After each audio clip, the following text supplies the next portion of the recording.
오늘은 창세기 41장 37절부터 57절까지의 말씀을 통해서 하나님의 은혜를 함께 나누도록 하겠습니다. 요셉은 하나님께서 주시는 지혜로 바로의 꿈을 해몽했습니다. 그 꿈의 해석을 들었던 바로와 그의 모든 신하들은 요셉이 한 말과 그가 제시한 대안을 좋게 받아들였습니다. 그리고 바로는 요셉을 향해서 놀라운 평가를 하게 되지요. 38절 보십시오. 바로가 그의 신하들에게 이르되 이와 같이 하나님의 영에 감동된 사람을 우리가 어찌 찾을 수 있으리요 하고, 바로는 요셉을 향해서 하나님의 영에 감동된 사람이라고 표현했습니다. 바로도 요셉의 이런 지혜가 인간적인 지혜가 아니라는 것을 분명히 알았습니다. 39절에서 이렇게 말하지요. 요셉에게 이르되 하나님이 이 모든 것을 내게 보이셨으니 너와 같이 명철하고 지혜 있는 자가 없도다. 바로는 요셉에게 이 모든 것을 알게 하신 분은 하나님이심을 인정했습니다. 그리고 하나님께서 주신 지혜와 명철을 가진 요셉은 애굽의 모든 사람보다 뛰어난 사람이라고 칭찬을 받았습니다. 여러분, 우리는 세상에서 이런 평판을 듣는 사람들이 되어야 합니다. 세상이 우리를 가리켜서 하나님의 영에 감동된 사람, 즉 성령 충만한 그리스도인임을 인정할 수 있어야 합니다. 우리가 하나님과 함께 하기 때문에 그 어떤 사람보다 지혜롭고 탁월한 사람들이 되어야 합니다. 그래서 세상이 인정하지 않을 수 없는 이 시대의 지도자들로 쓰임받아야 한다는 것이죠. 우리와 우리 자녀들의 인생에 이런 축복이 있기를 바랍니다. 세상 앞에서 탁월하고 놀라운 지혜와 명철로 이 시대의 문제를 해결하고 세상 속에서 인정받는 하나님의 사람들이 되시기를 바랍니다. 결국 요셉은 애굽의 국무총리에 등극하게 됩니다. 40절 보시면 바로는 요셉에게 애굽을 다스리도록 모든 것을 위임했습니다. 41절도 이렇게 이야기하지요. 바로가 또 요셉에게 이르되 내가 너를 애굽 온 땅의 총리가 되게 하노라 하고, 드디어 요셉은 애굽의 국무총리가 되었습니다. 요셉이 애굽의 국무총리가 되는 비전을 가지고 있어서 그 자리에 오르려고 했고 목표를 이루기 위해서 노력했던 것이 아니었습니다. 그가 하나님 앞에서 바르고 정직하게 살았을 때 하나님께서는 그의 인생을 높여주셨습니다. 본문은 계속해서 요셉이 얼마나 존귀해졌는지를 묘사해주고 있습니다. 42절 보시면 바로가 자신의 인장 반지를 빼서 요셉의 손에 끼워주었다 이렇게 말하고 있는데요. 모든 결정권을 요셉에게 위임했다는 것을 상징합니다. 또 세마포 옷과 금사슬을 주고 버금 수레에 태워서 사람들 앞을 지나갈 때 요셉 앞에서 그들을 엎드리게 했습니다.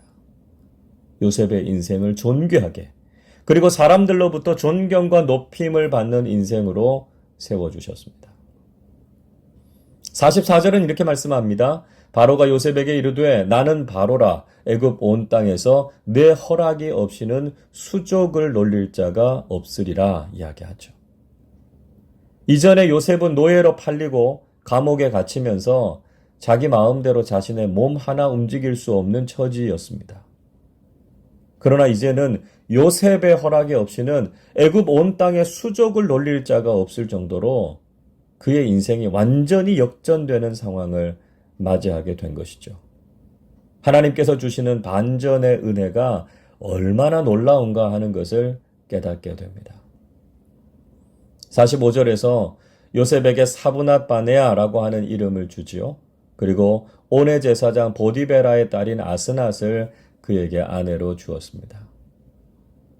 이렇게 요셉의 인생은 성공적이고 존귀한 인생이 되었습니다. 요셉이 이런 삶을 목표로 살았던 것이 아니었습니다.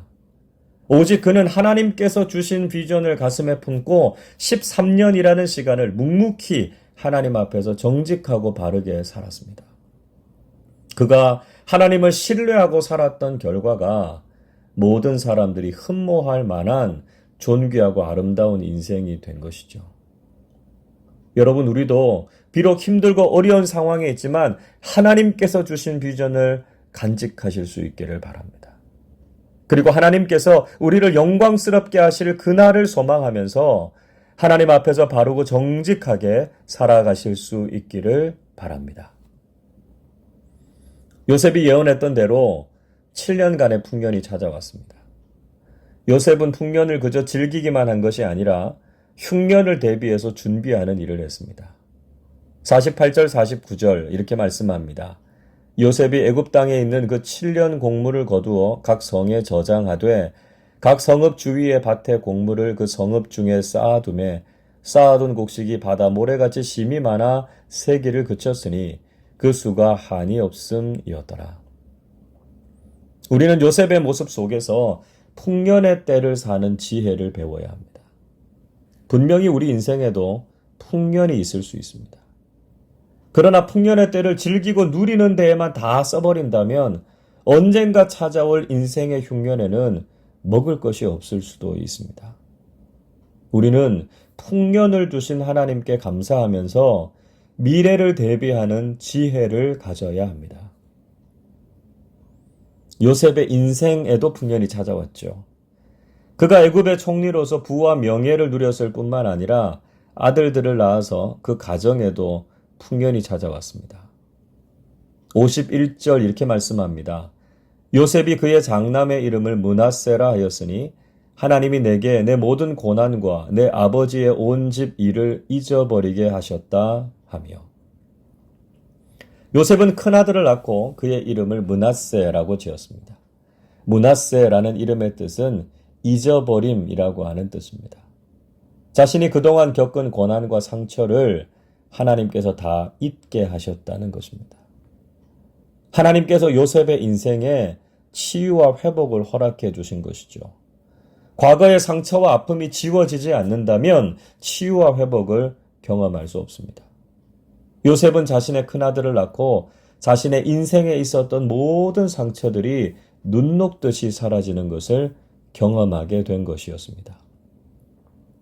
52절은 이렇게 말씀합니다. 차남의 이름을 에브라임이라 하였으니 하나님이 나를 내가 수고한 땅에서 번성하게 하셨다 함이었더라. 또 요셉은 둘째 아들을 낳고 그 이름을 에브라임이라고 지었습니다. 에브라임이라는 이름의 뜻은 창성함이라는 뜻이죠. 그의 인생이 번창할 것임을 의미합니다. 요셉은 애굽 땅에서 수고하고 노력했고 그것이 좋은 열매로 맺어져서 번성한 삶을 살게 되었다고 고백했습니다. 하나님께서는 성실하게 최선을 다하는 그리스도인들의 삶을 번영과 풍성함으로 인도하시는 분이심을 말씀해 주고 계십니다. 결국 요셉의 말처럼 7년 풍년 후에 7년 흉년이 찾아왔습니다. 54절 보십시오.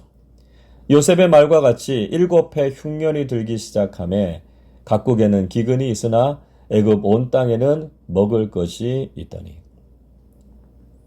전 세계적인 흉년이 찾아와서 각국에 먹을 것이 없었습니다. 그러나 애굽 땅에는 먹을 것이 있었다고 기록하고 있습니다. 이 말씀은 우리에게 아주 중요한 영적인 의미가 있습니다. 지금 우리가 살아가는 시대는 영적인 기근과 심각한 흉년을 맞았습니다. 세상 어디에서도 참된 만족과 풍요로움을 경험하기 힘든 세상입니다. 물론 지금은 육신적으로도 힘들고 어려운 시기에 있습니다. 그러나 육신적으로 먹고 즐길 것이 있다고 하더라도 영적으로 기쁨과 행복을 누리면서 살아가는 사람들은 거의 없습니다. 그래서 세상적인 부와 쾌락을 누리지만 사람들은 공허해하고 있습니다. 이런 시대에 교회가 세상을 향해서 참된 만족과 기쁨이 있음을 가르쳐 주어야 합니다. 하나님 안에 기쁨과 만족이 있다고, 예수 그리스도 안에 생명과 진리가 있음을 깨닫게 해 주어야 합니다. 바로는 사람들에게 요셉의 말대로 하라 이렇게 명령했습니다. 55절 보십시오. 애굽 온 땅이 굶주림에 백성이 바로에게 부르짖어 양식을 구하는지라. 바로가 애굽 모든 백성에게 이르되 요셉에게 가서 그가 너희에게 이르는 대로 하라 하니라. 굶주린 애굽 사람들이 바로에게 가서 먹을 것을 달라고 요청했습니다.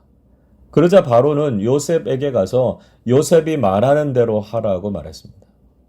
요셉에게 가면 문제를 해결할 수 있고 요셉이 말하는 대로 하면 먹을 것을 줄 것이라는 말이었습니다. 이것은 바로가 요셉을 얼마나 신뢰했는지 그리고 요셉의 영향력이 얼마나 지대했는지를 가늠해 볼 수 있는 말입니다. 여러분, 오늘날 우리 그리스도인들이 바로 이런 리더십을 가져야 합니다. 모든 사람들이 인생의 문제 앞에서 고통스럽게 부르짖고 있습니다. 세상은 문제의 해결책을 알지 못해서 혼란과 충격 속에 빠져 있습니다. 그러나 적어도 우리 그리스도인들은 해답을 제시할 수 있는 사람들이 되어야 합니다.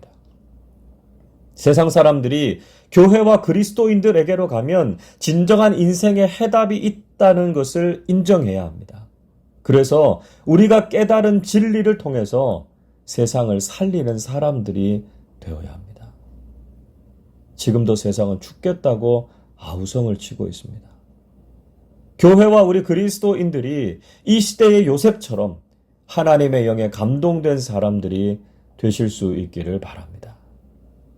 그래서 이 시대를 깨우고 이 시대를 살리는 영적 지도자들로 서실 수 있기를 주님의 이름으로 축원합니다. 기도하겠습니다. 지혜와 능력이 무한하신 아버지 하나님, 부족하고 연약한 저희들에게 하늘의 지혜를 허락해 주셔서 이 세상을 바르고 의롭게 살아가게 하시니 감사드립니다. 바로가 요셉을 향해서 하나님의 영에 감동된 사람이라고 인정했던 것처럼 우리 그리스도인들 한 사람 한 사람이 성령 충만한 믿음의 사람들로 살게 해 주옵소서. 그래서 고난과 문제에 빠져 있는 이 시대를 구원하고 많은 사람들을 진리와 생명의 길로 인도하는 사람들이 되게 해 주시옵소서. 영적 흉년의 시대를 살아가면서 우리가 생명의 양식을 나누고 세상을 살리는 귀한 사명을 잘 감당하게 해 주시옵소서. 우리와 우리 자녀들이 하나님 앞에서 쓰임받는 존귀한 인생들이 되게 하시고 하나님의 은총과 축복을 누리며 살아가게 해 주옵소서. 감사드리며 우리 주님 예수 그리스도의 이름으로 기도하옵나이다. 아멘.